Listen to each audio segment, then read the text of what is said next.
Hello, Gravitrons. I'm more gravity. Let's play chess. Before we get going with playing some live games of chess, I've decided to bring this game uh, to us. You can see here, and part of the reason why I am introducing this game to go over is that I scored some really cool marks from the computer, and I'm very proud of that. So I want to share that with you all in a game that was a pretty darn good game anyway, even without the good marks. And not only that, I won. All right, so I had the white pieces here. Let me turn off some of the HVACs.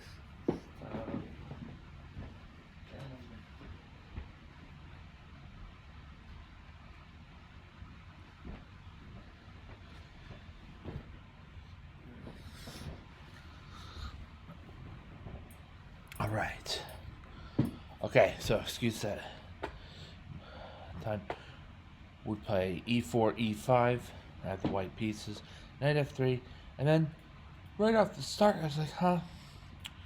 Bishop d6 is confusing, but my opponent addresses the issue soon enough.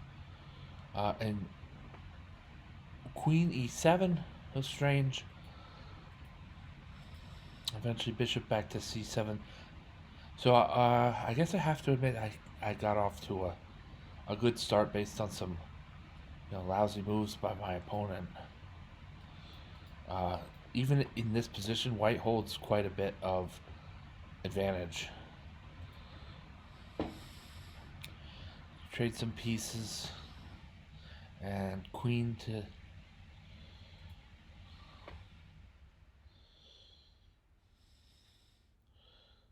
queen takes e4. Black plays queen takes e4. I'm just going to play bishop e3. It's a more durable pin for white to suffer, mostly because white can play the other bishop out in some safe manner. E2 and d3 look tempting for that. And castle kingside, whereby the bishop on e3 is now free.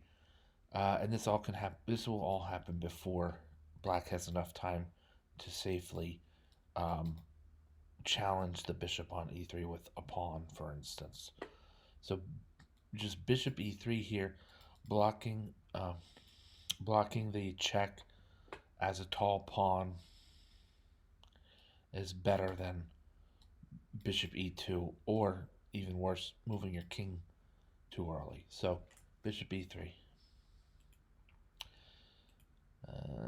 A knight to e6. I mean, my opponent might be trying to form knight to f5 or knight to d5 and gang up on my bishop. I think it's not quite ready for that in the cards. I was taught by international master Josh Waitzkin, teaching to Chessmaster 10 Grandmaster Edition people, or was perhaps it was Chessmaster 10. One of the great ways to play, or one of the things you might keep in mind, is to accelerate your opponent's plan. Now, my opponent's plan is to bring the knight to the 5th rank and have overwhelming force against the bishop on e3. You accelerate that plan, make him do it right away, or if doing it right away is so catastrophic, your opponent, he, she, or they know to not to do it, then that's also within reach. So, knight to c3, upping the ante a bit. Upping the ante or not, but attacking the queen at e4.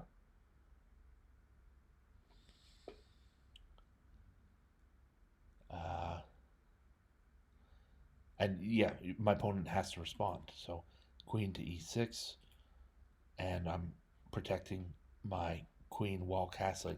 Now we remember that castling is a move mostly about king safety, and then about connecting rooks for sure. Um, castling is about king safety and about connecting rooks, but that doesn't mean those are the only factors involved with castling. If I want to maintain an aggressive post on d6, my opponent now can get rid of that aggressive post. Castling queenside adds the rook's scope to the d file. And yes, the king is not as safe here as he would be, on g1, abracadabra with a fiend shadow bishop and knights all in front, and then bishops all in front of that. But he's still safer than he was on on e1. There's no rule that says you have to choose the safest side. If there are, here's a good word, ancillary benefits to castling queenside. Right? The king is safer than otherwise, and we're protecting our queen with the rook, which, by the way, is a better piece to capture on d6 than the pawn, for instance, than this pawn. My opponent castles kingside. I don't know why that's considered a... The torch has that. Torch has that considered some kind of mistake. I have to move to the analysis window.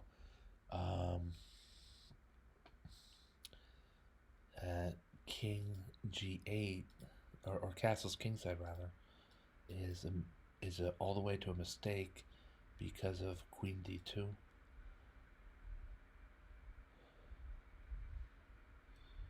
I don't agree with that.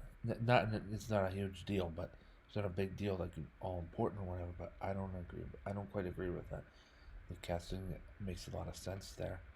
What other moves does black have is part of the issue. For instance, knight to a6 doesn't help. It's, black's pieces are horribly jammed and constricted. So this might be a horizon issue that computers can calculate so deep, and then a move has to be made. So they pick the best move, but it's considered bad because the evaluation has changed. We're now closer to something that white would achieve in any event. So it's called a horizon issue. At any rate, I didn't pick up on whatever that issue was, but played rook to e1. I might be looking at some kind of pot shot. If I move bishop to c4, then queen takes c4 is very likely. And then don't I get the knight at e6 or...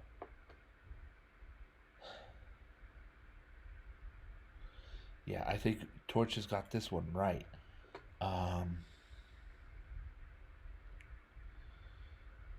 Instead of rook to e1, I mean, white could play bishop to d3, relinquishing the option to capture on d6 in case of a queen swap, to capture on for his rook to capture on d6 in case of a queen swap. We still got the pawn there, making things interesting. Yeah, rook to e1's not so good. Given another shot, maybe bishop to e2 makes more sense. Torch wants white to play a more aggressive line. Bishop to f4, I consider that more aggressive in some ways, conceding the file, but making a battery out of the queen and bishop. So I played rook to e1. Now we see this, that move, and just the way the board is. Black is starting to come back to life with knight to f5. I think is a good move by my opponent. Queen f4, d5. It's an excellent, great move. It's a great move. My opponent made a great move here, and it's pretty clear that white should capture en passant rather than allow. I mean, in lieu of capturing en passant, white cannot allow this strong pawn chain, to just control the whole, half of the board, or close to half of the board. So the en passant capture is correct.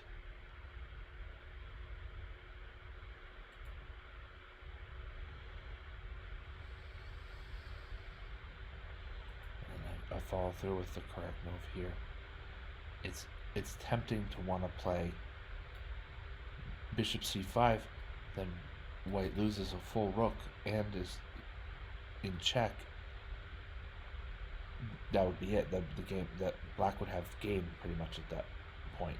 So instead, I attended to the angels of my better nature. I tended to the better angels of my nature, as our former United States President Abraham Lincoln would say. I developed, you know, bishop to f3. It's a developing move, but it's a good one because this knight is on his way to becoming a serious player in this game if he isn't already. And bishop to d3 controls that. I want to demonstrate something. You see where this knight is, and there's 1, 2 squares in between him and the bishop. In between the knight and the bishop. And most often these situations favor the bishop because just naturally it's forming this V shape. Like King Jeremy. Forming a V shape. This knight is now, I'm going to take the highlight off of these squares. Let's take the arrows off as well. The knight is now blocked in every direction. Not necessarily to you know, it doesn't mean white's going to win a piece out of the game, out of the thing. Like on knight e4 he might. But just this knight isn't going to do anything all too aggressive. You know, he can't hit at the king for a discovered attack and so on. The bishop is controlling. This is the simplest way. The bishop is controlling this knight. It's an important, very practical, very pragmatic nature that these two piece types relate to each other. And you're going to very much want to know this in tournament chess. Okay. Knight to b5. The right move here opens up an attack against black's queen, combined with threatening to win the exchange on f8. For this reason, the progress bar is as high as 3.3. I truncate after the first decimal. Usually, not always. Anyway, you know, white's gonna come away with something here.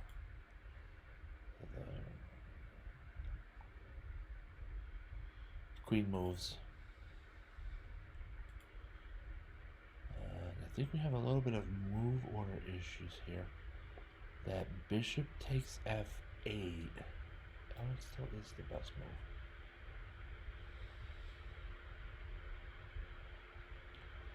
Alright, I have to teach myself on this. For some reason, bishop takes f8 is still the best move. I thought... my thinking here is bishop takes f8, queen takes d3, 2 pieces on the c3 knight, 1 defender, and I have to pull my, and I might want, I don't have to, maybe that's the issue, and I have to pull my bishop away so as not to lose my bishop. And there's maybe some kind of tactic I'm missing. Torch 4 has this as the leading line, starting with bishop takes f8.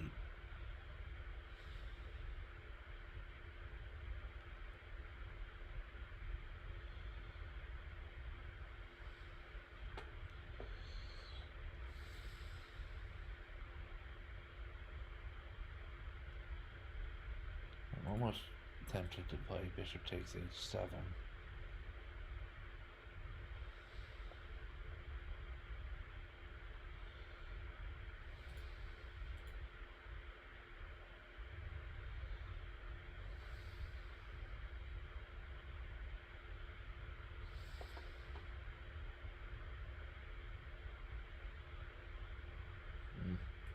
Let's go with the computer's direction on this. Knight takes c3, bishop takes f8, knight takes c3. I think the move I would be more likely to play in the game would be pawn takes c3, but that's some kind of blunder.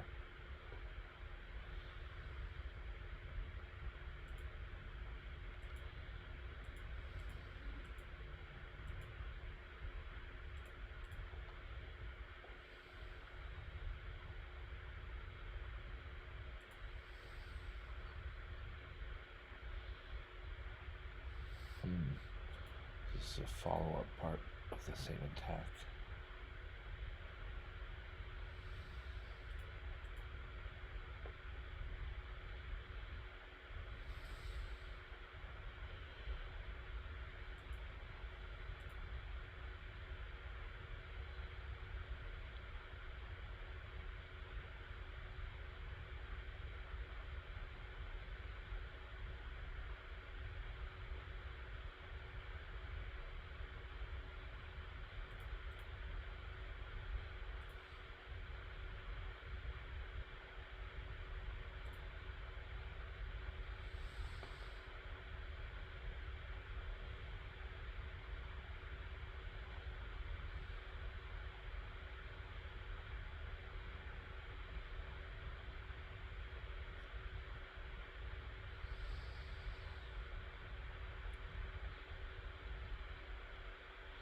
So my instinct is not to try to double on the 8th rank. The queen is needed to cover key squares where black might check otherwise. B5, she doesn't actually cover it, but she can block, and that's important. But, not to get too carried away with this grand attack that white is launching, to discount the fact that black is menacing an attack against a very unsafe king at b2.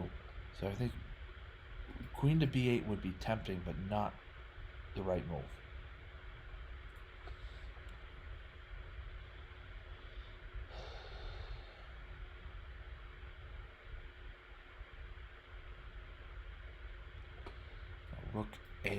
Rook takes a7 is an idea. And then we have our bishop there.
My original impulse was rook takes a7. That's not good.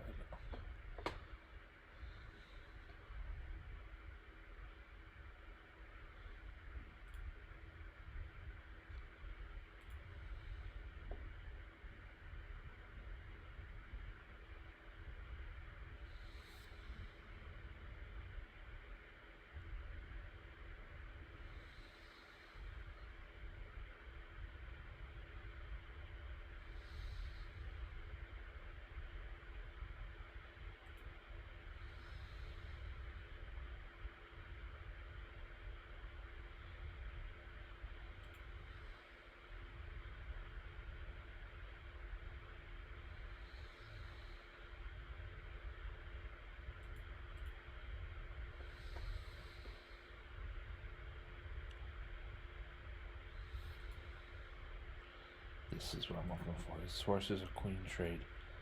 And now white has the extra piece in a endgame.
Let's go back from that.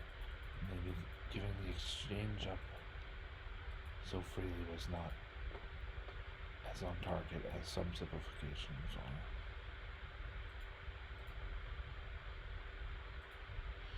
Like we were saying before, knight, and then these two squares.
We're gonna sidebar now.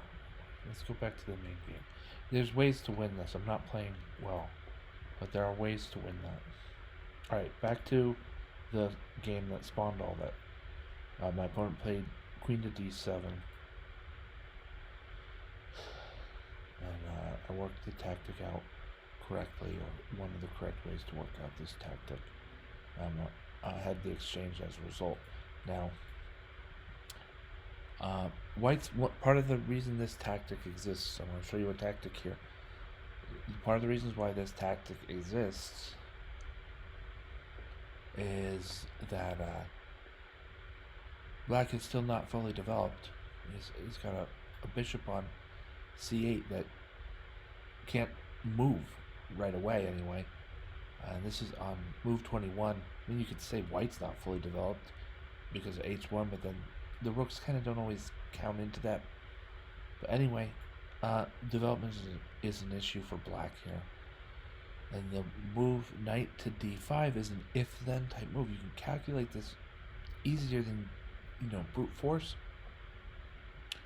Because if the queen captures on d5, then queen e8 checkmate. And if the queen doesn't capture on d5, then white has a magnificently placed knight on d5. So you kind of want to sometimes mix the tactical with the strategic here. The tactical is take that knight and it's checkmate. The strategic is don't take that knight, and I've got a knight on d5 that's extremely powerful and menacing. Look at all the squares this one minor piece covers right here in the center of the board. So that does the, I don't know if it's really carrot and stick, it's just a two-pronged attack. Knight, or rather queen to d8, and white tempts the same fate again. Now with knight to c7. Queen takes c7 is still answered with queen to e8 checkmate. So there's a check here on queen g5. Looks like maybe we're gonna break up white's momentum. So I moved to b1 because after bishop f5 check, then king to a1. I had calculated that I would win the rook or there'd be checkmate, but this allows for checkmate right away. And white finishes up with a queen sacrifice on e8. Queen to e8 check with a double exclam. Rook takes e8. Rook takes e8 checkmate. So I wanted to share that game with you all. That occurred yesterday, and I'm going to be more careful about those lengthy segues into the end game like I was playing there. But this was one of my best games. I felt it good to share with you all. Alright, now we're going to play. Let's play some live chess. I've earned some of... this is a dual stick and dual pod. It's better than smoking, but it does contain nicotine. Anyway, let's play some chess.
games.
Okay, so today these three games came all against the same player, and I'm gonna look to see which ones, in addition to the most recent one, are best for commentary and review.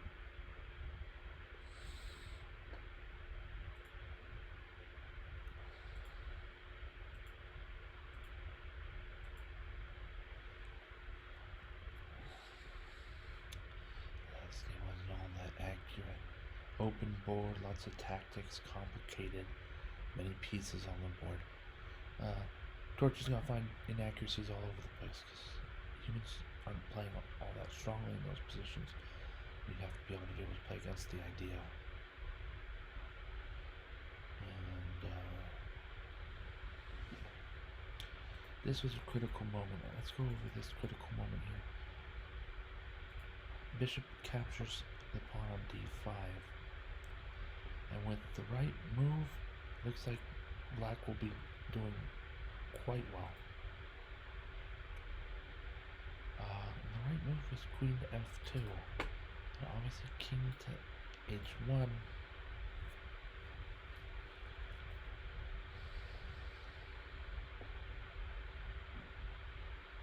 Bishop g4 threatens the queen. Sort of, these are called like an air hit or something. Threatens white's queen while the rook is still threatened. So she pops out to capture the bishop. Then it's queen takes e1 checkmate.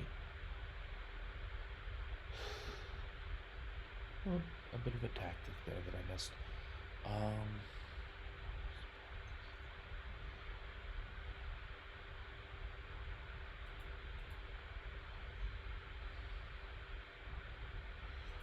I think we're talking a lot of, Torch is finding this great move, and I contemplated it and didn't quite see the, bishop to g4 as a follow-up. Bishop to g4 here is not obvious. It's hard to see that in advance. So it's a good move, a great move. We're attacking the queen, and she has limited options. But, we're thinking about Torch as a computer, and Jordan, or as I am here, more gravity, as a human.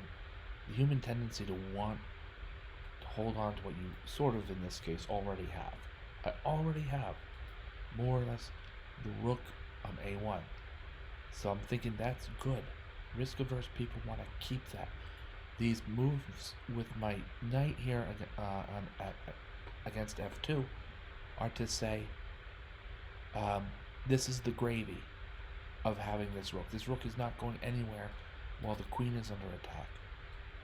The knight's not going to be captured until queen takes a1. So grab a pawn. Queen to e2 isn't a big deal. Big whoop. I'm going to go to h3, knight to h3 check. And when you capture g takes h3, you'll have doubled your kingside pawn structure is in complete ruins. Then I'll grab the rook on a1. I thought that way of navigating things a little more relatable than just, if you're the type of player that can just see bishop to g4 right off and notice that, the queen's boxed in her move in terms of her movement against her own pieces, then fine. And also note that the pawn on f2 has gone bye-bye because of the knight. Then fine. And that the queen's here on f2 and the rook. That's a difficult thing to see. So I was really glad that I was able to solve what I think is a decent way for black to proceed. Might not be quite as brutal as this line. We see a little ways down the line. It's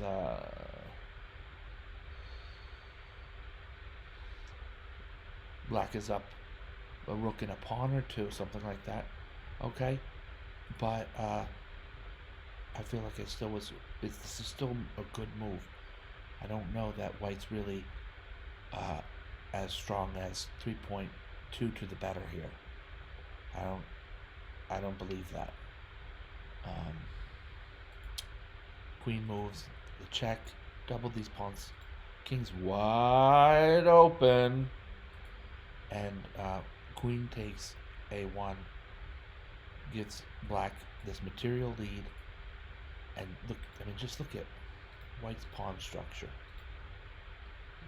D2 to D3 can fix some of the pawn structure, but even that takes a tempo of initiative.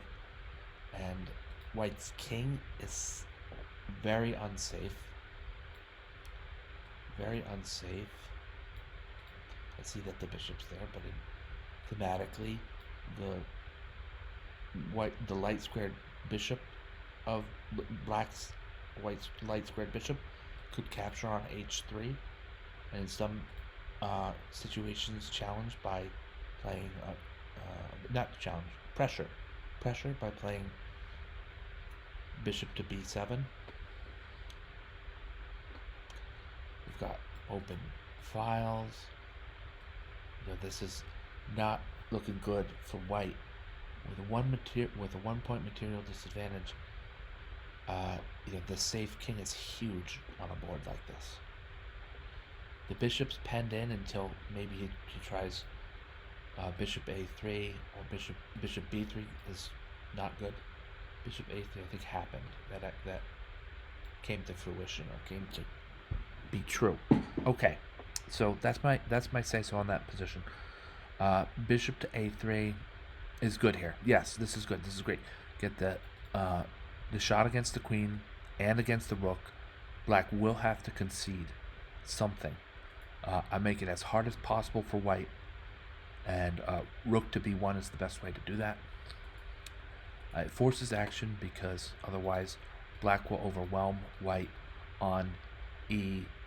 So the type of action would be like moving the king closer or trading rooks. The rook trade is fine. That's strong from white. It will cost white tempo of initiative to move the king to f2.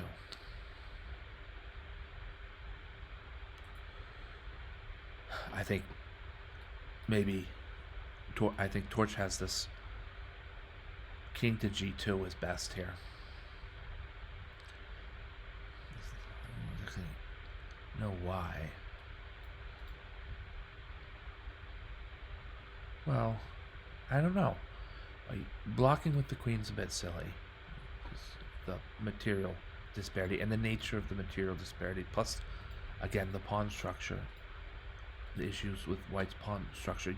A queen trade on f1 is not good for white. Although, queen trade, queen f1, queen takes f1, king takes f1, gives black just enough breathing space to play rook to e8. And even if white challenges that rook or attacks that rook with bishop to c6, white the rook has so many options on the E file, and even maybe one or two on the 8th rank that, or one on both. No, because that would lose that. But yeah, the rook is now free from this issue with facing the bishop pair. The bishop pair are very dangerous in the endgame. They're stronger than bishop and a knight. They're definitely stronger than two knights. So some people say the bishop pair, if a bishop is normally 3, then when there's a pair of them, you add 1 point. It's almost worth as much as an extra pawn. So this mistake Torch levies against king to f2. You know, I don't know. I'm not sure. I'm not sure. I believe that's where are the other moves, right? Queen to f1 is the queen swap we pondered. King to f2 has been levied as a mistake. King to g2. I don't see how this is really all that much better than sleeping at your desk, as Stanley would say. No, seriously though, this isn't a move. This is a move. These are the main moves White would consider. I don't see king to g2 as all that amazing, frankly. Okay, we move on. King to f2 was played. Queen to b6 check. King to g2. Queen takes. Queen to g6 check.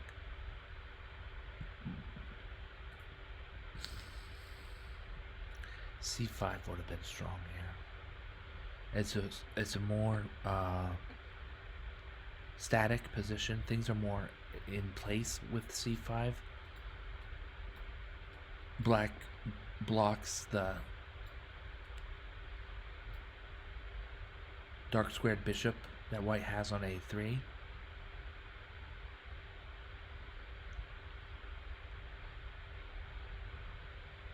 This is good. I like this.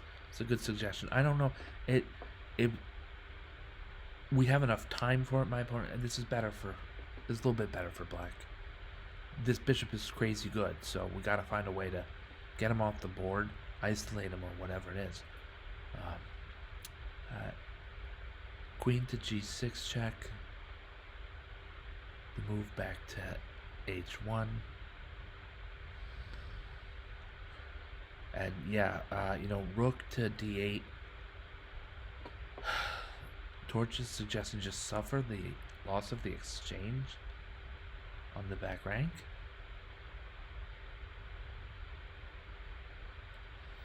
Maybe take advantage of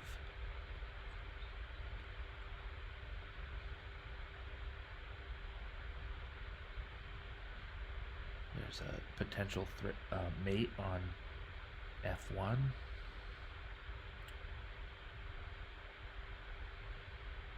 Black could capture h3 at a moment's notice. I don't know.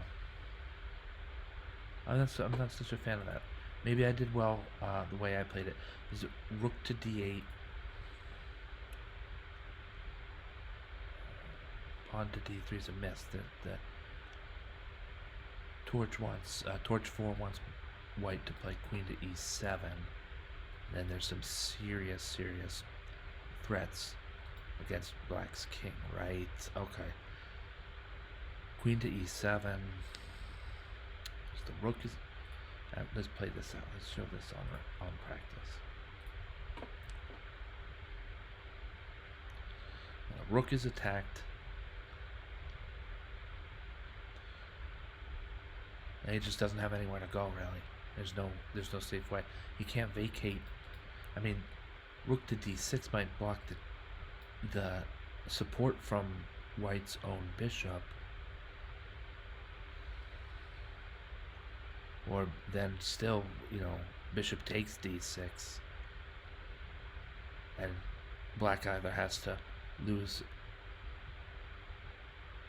Yeah, this is bad. This is really bad for Black. Okay. So this rook to d8 was a horrible blunder. at least was a complicated one, but it, whenever you see the progress bar swing from a healthy amount in favor of one side to the other, then that's most often someone made a bad blunder. Now it's a different story. There's a whole different board with the bishop off its starting square as early as move 20.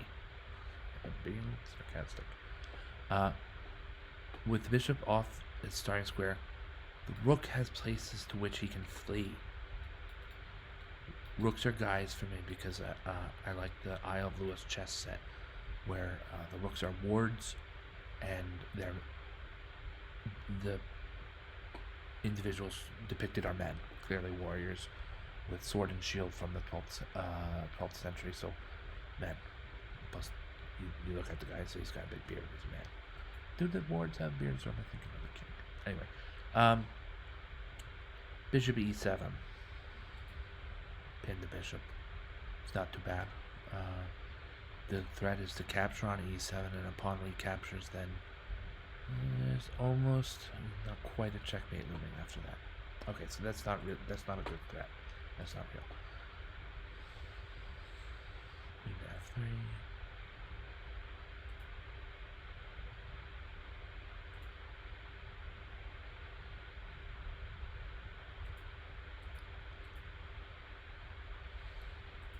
Yeah, so this was a good moment for me. I said, yeah, no, I'm okay with Queen G2. Inaccuracy or not, it's the best move. Because if you play this out,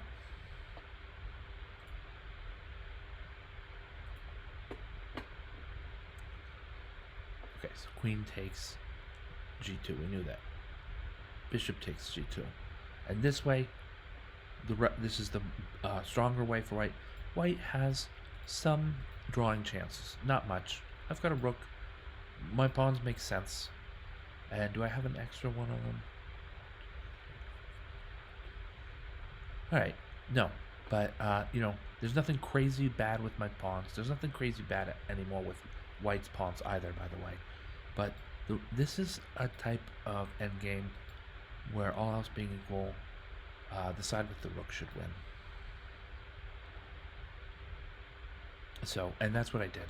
So, the other option, in case we were wondering, go back a move or two, we'll go from the start here. So, check, queen takes, bishop takes g2, check, king takes g2. So instead of king takes g2, what do we think about bishop takes g2? This is part of calculating ahead. You have to check this because, well, even though it's still rook versus bishop, it dawned on me that I could even get rook to e1 check when the bishop blocks. Now it's really very clearly black's game. So that was what happened there. Alright, so we've got the rook. Nothing's hanging. Equal amount of pawns. Pawn structures are very different, but approximately equal. I mean, black has the only passed pawn. So that's a factor, but you just treat this as your opponent's bishop is on a light square. On light squares, he'll always be on light squares. So you start putting your pawns on dark squares and then somehow defend the base. It's a really elegant way of dealing with endgames of this type. It's twofold. First of all, imagine this is a black bishop instead of a rook for a minute. Well, no, let's not. Imagine this is on e8 and is a black light squared bishop. Then putting your pawns on dark squares not only keeps them out of the way from inhibiting your pawn's own mobility, you can move around more freely as a result, but same colored bishop for the opposite side has no targets to try to hunt, or actually hunt and win, if all your pawns are on dark squares. So the same principle works in bishop versus rook here. So I'm going to put some pawns on dark squares normally. Maybe it works a bit, because I ended up deciding that this bishop was strong enough that I should just challenge it quite directly where he stood. I can't have a bishop just hanging on here for the rest of the ordeal. I used my chance to put pawns on dark colored squares to instead challenge that bishop by an attack from the f pawn. And somehow it worked out.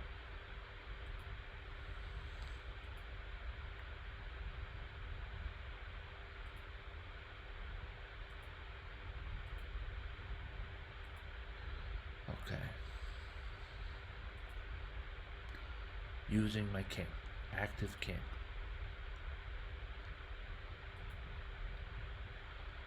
Grabbing this h pawn is gonna be the best idea here for black. Wonder though.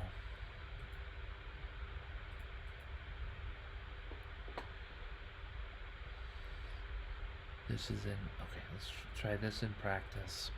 This might be a lengthy segue or sidebar, but I think this is a good value here.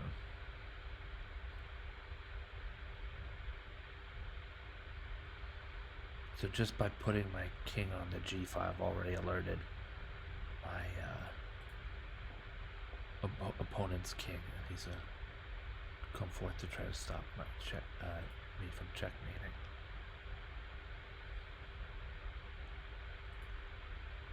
This is probably one good way to do this.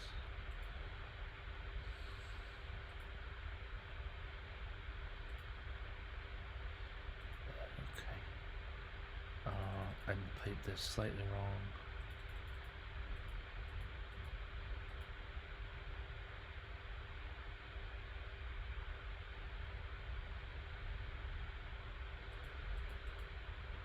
I think it's a bit better just to grab the pawn on h4. We've already got this concession of the king moving from e3 to d4 and now back. So king to e3, now to d4, now back because of king to g4. There's no way for white to become aggressive in trying to produce his own queens on the queen side. His black's threat is much quicker, including control of the critical f1 square. So we're gonna, take what we get and not look a gift horse in the mouth. We're gonna take what we get and not look we're gonna take what we get and not look a gift horse in the mouth. So only after capturing that pawn is black gonna levy this check on the f file. Go a little backwards, protect me from in front, and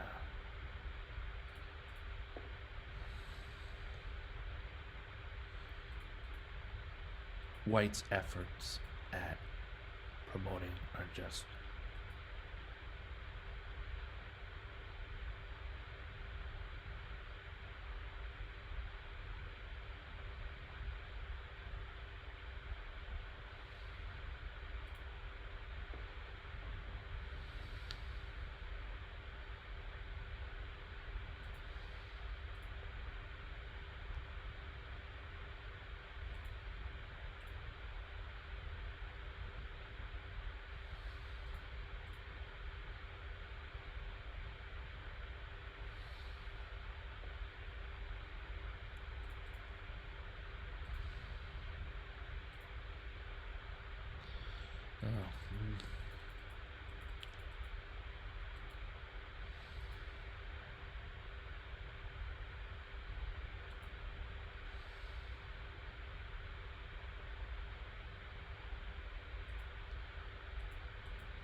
right, so the better move was rook to f5.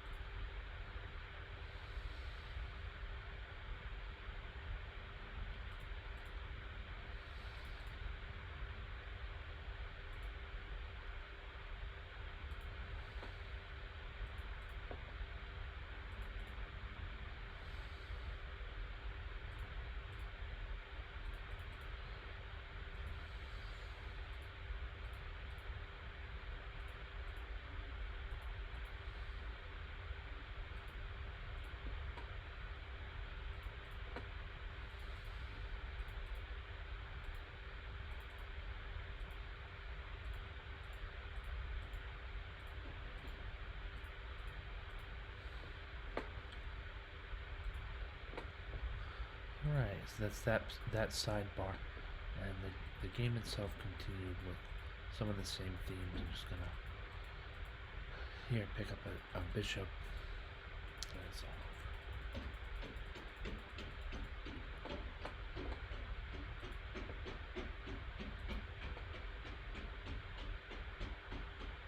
over. Alright, my friends.